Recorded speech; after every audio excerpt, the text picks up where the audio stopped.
जय भीम, नमो बुद्धाय सभी लोगों को। आज बहुत खुशी की बात है कि हमारे घर पे समाज के वरिष्ठ और प्रतिष्ठित समाज सेवी श्रद्धेय अटल जी हमारे घर पे उपस्थित हैं और इनसे मिलकर मुझे बहुत खुशी हुई है, क्योंकि समाज में इन्होंने अपना पूरा जीवन लगा दिया है समाज की सेवा के लिए।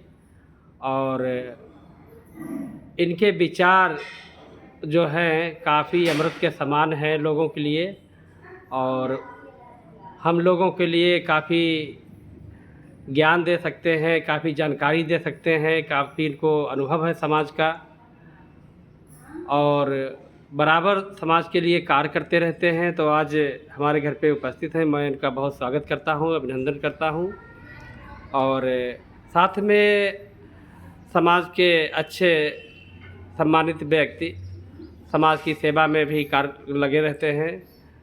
श्रद्धेय शिवराम गौतम जी भी हमारे साथ में हैं, उनका भी मैं स्वागत करता हूं।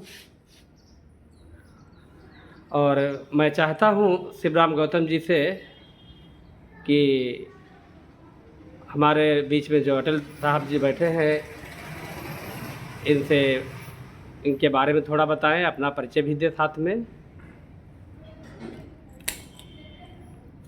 बहुत बहुत धन्यवाद भाई श्रद्धेय प्रोफेसर साहब श्री जितेंद्र जी को, जो आज हम लोग जनपद शाहजहानपुर में प्रोफेसर साहब के आवास पर उपस्थित हैं और हमारे साथ में परम आदरणीय परम श्रद्धेय मोहम्मदी जनपद लखीमपुर खीरी का एक छोटा सा गांव खितारा तहसील मोहम्मदी में पड़ता है।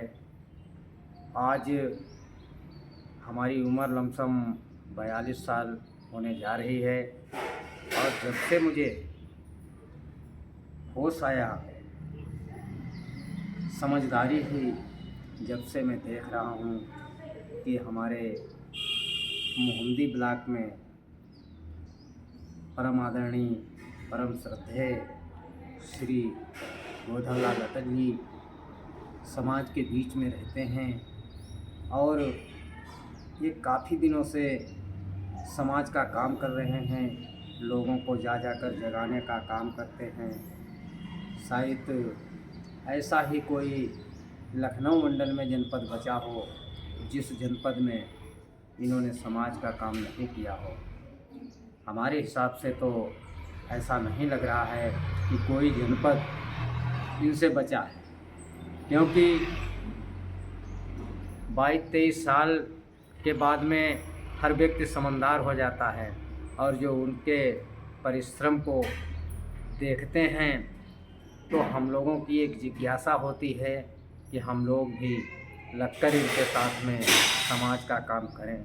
क्योंकि इनकी इतनी उम्र हो गई है, आज हमारे हिसाब से 75 साल 80 साल के बीच में होने जा रहे हैं, लेकिन इनकी लगन वो है कि आज ये भी जो 30 साल 35 साल के लोग उम्र में काम करते हैं, लेकिन आज देखने में लग रहा है कि वो भी आज 30-35-40 साल की अवस्था में ही काम कर रहे हैं, जबकि इनकी उम्र 75-80 के बीच में होने जा रही है।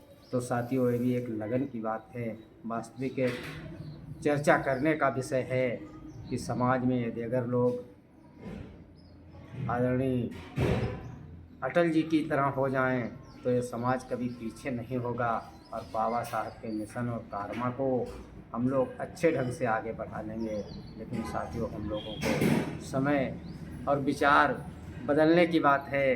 अगर हम लोग विचार बदल देंगे, समय दे देंगे, क्योंकि बाबा साहब ने कहा था कि यदि हमारे कारमा को आगे न बढ़ा पाना तो पीछे भी मत जाने देना। तो साथियों, जैसे जिस लगन से, जिस प्रभाव से बाबा साहब के विचारों से अवगत हुए हैं मानवर साहब जी, तो हम लोगों को भी एक सीख लेनी चाहिए इनसे, ताकि ये कारमा को हम सब लोग आगे बढ़ा सकें और आज हमारे बीच में हैं, कल नहीं रहेंगे। तो अगर हम इन लोगों अनवर जी से सीख नहीं लेंगे तो साथियों आगे हम लोग कारवां कैसे चलाएंगे।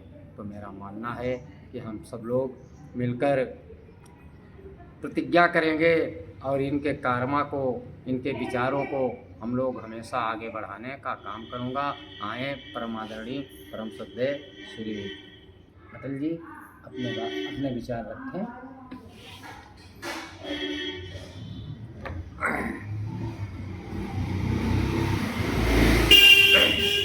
भगवान तथागत बुद्ध की 3 शरणों में जाते हुए भारत रत्न परम पूज्य बोधिसत्व बाबा साहब डॉक्टर भीमराव अम्बेडकर को नतमस्तक होकर हमारे सभी धर्म बंधुओं, आज बहुत ही सौभाग्य है जो हम अपने प्रोफेसर साहब के निवास पर बैठे हुए हैं और उनकी आराधना पर जो है तो हम जिस कविता की बदौलत से हमने 14 लाख रुपए मांगे हैं, वही कविता हम आज अपने प्रोफेसर साहब को सुनाने जा रहे हैं। आप लोग ध्यानपूर्वक से सुनेंगे। अरे करने जन जन का कल्याण, कर रहे विपसना निर्वाण, इसको पूरा करवा लो दे करके महादान, होगा बहुजन का कल्याण, जीते जी पाओ निर्वाण। ये है गौतम तथागत अरहत का व्याख्यान। मुझको बीते 55 साल, मेहनत की नी बहुत विशाल, कोने कोने पहुँचाया भीम जी का नाम, करने जन जन का कल्याण, कर रहे विपसना निर्वाण, इसको पूरा करवा लो दे करके महादान। आखिर मन में उठा विचार, करके जाऊं ऐसा कार, घर घर पहुँचे तथागत बुद्ध का भी ज्ञान, करने जन जन का कल्याण, कर रहे विपसना निर्वाण, इसको पूरा करवा लो दे करके महादान, होगा बहुजन का कल्याण, जीते जी पाओ निर्वाण। ये है गौतम तथागत अरहत का व्याख्यान। क्यों मैंने निर्वाण किसके लिए सोचा है कि जब तक मनुष्य विपसना नहीं करता है तब दुखों का अंत नहीं कर सकता है। तो इसलिए करने बैठोगे जब शोध, होगा अनित्यता का बोध, सारी तृष्णा मिटेगी, मिट जाएगा अज्ञान, करने जन जन का कल्याण, और होगा बहुजन का कल्याण। ये है गौतम तथागत अरहत का व्याख्यान। करनी कथनी में जिसकी फर्क, होता उसी का बेड़ा गर्क, कथनी करनी में जिसकी फर्क, होता उसी का बेड़ा गर्क, नहीं मिलती है शांति, रहता है परेशान, करने जन जन का कल्याण, कर रहे विपसना निर्वाण, इसको पूरा करवा लो दे करके महादान। जो भी धर्म में रहता लीन, चेहरा होता नहीं मलिन, जो भी धर्म में रहता लीन, चेहरा होता नहीं मलिन, उसके होठों पे रहती सदा है मुस्कान, करने जन जन का कल्याण, कर रहे विपसना निर्वाण, इसको पूरा करवा लो दे करके महादान। मेरे धर्म बंधुओं, कथनी करनी में नाही फर्क मेरी, कथनी करनी में नाही फर्क, जिसके बल पर हो रहा वर्क, भारी होगी खुशी जब देखोगे स्थान, करने बहुजन का कल्याण, कर रे विपसना निर्वाण, इसको पूरा करवा लो, दे करके महादान होगा बहुजन का कल्याण, जीते जी पाओ निर्वाण। ये है गौतम तथागत अरहत का व्याख्यान। हाँ मेरे धर्म बंधुओं, मैंने एक चीज़ को बहुत ज़्यादातर देखा है कि आज हमारे पढ़े लिखे लोग भी हमारे बाबा साहब के पीछे इतना पीछे हट रहे हैं और वो जाकर के दूसरे धर्म में लीन होकर के बाबा साहब को बिल्कुल भूल गए हैं। तो उनके लिए भी एक छोटे से 2 लाइन हैं। देखिए हमारे क्या लिखा है। अरे ओ शोषित भैया बने क्यों अज्ञानी, कदर नहीं जानी भीम विद्वान की, जिनने भारत पे लगा दी बाजी जान की। ओ शोषित भैया बने क्यों अज्ञानी, कदर नहीं जानी भीम विद्वान की, जिनने भारत पे लगा दी बाजी जान की। कैसे?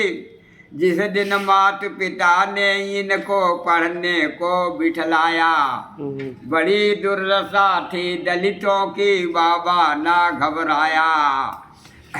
जिस दिन मात पिता ने इनको पढ़ने को बिठलाया, बड़ी दुर्दशा थी दलितों की, बाबा ना घबराया।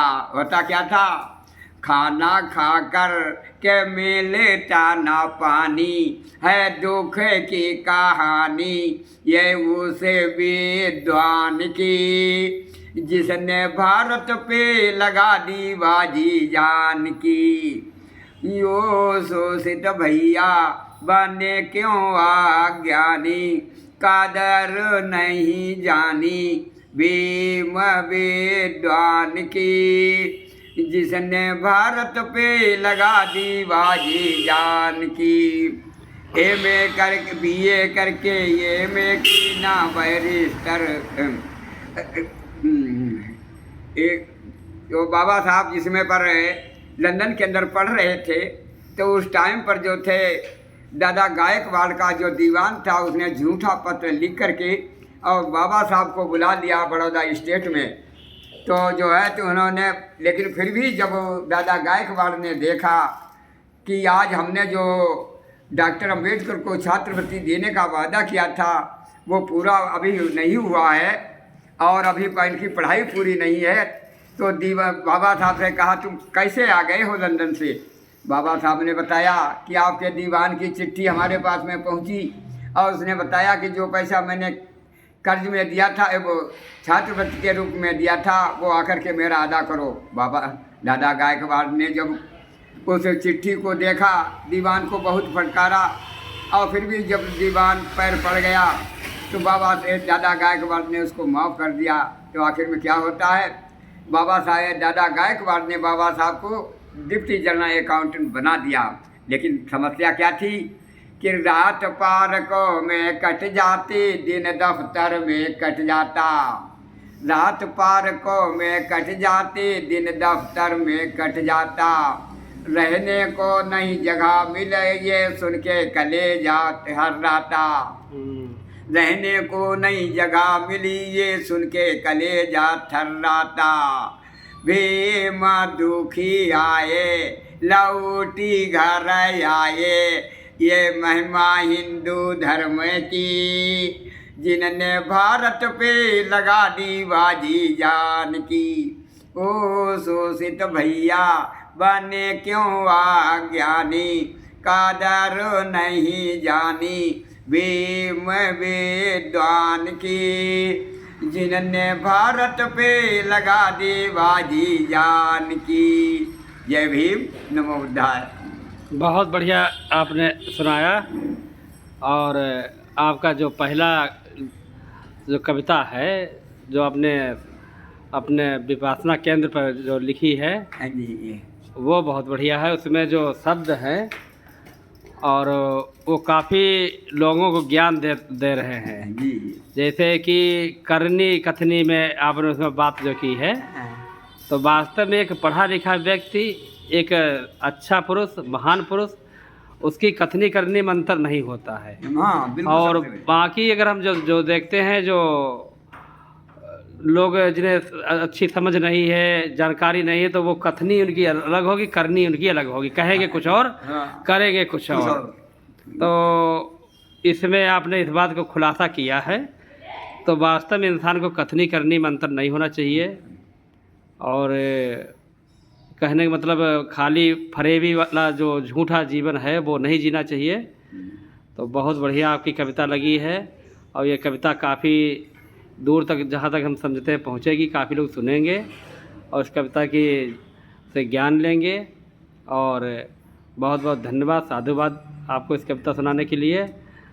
धन्यवाद।